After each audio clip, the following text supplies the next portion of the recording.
अस्सलाम वालेकुम। IND today news में आपका खैर मकदम है। TRS हुकूमत की रियासत में गुटखे पर बैन लगाने के बाद पुलिस ने इसके कारोबारियों पर कड़ी नज़र रखी हुई है, लिहाजा आज लाला पेट से गुटखे का बड़ा जखेरा पकड़ा गया। पेशे तफसीलात।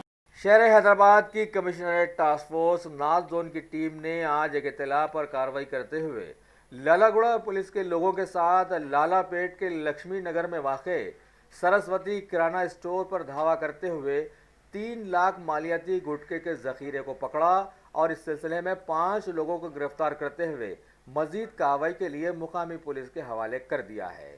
पुलिस के इस तरह से शहर में अनगिनत धावों से ये साबित हो गया है कि गुटखा शराब से ज़्यादा हानिकारक बन गया है ना।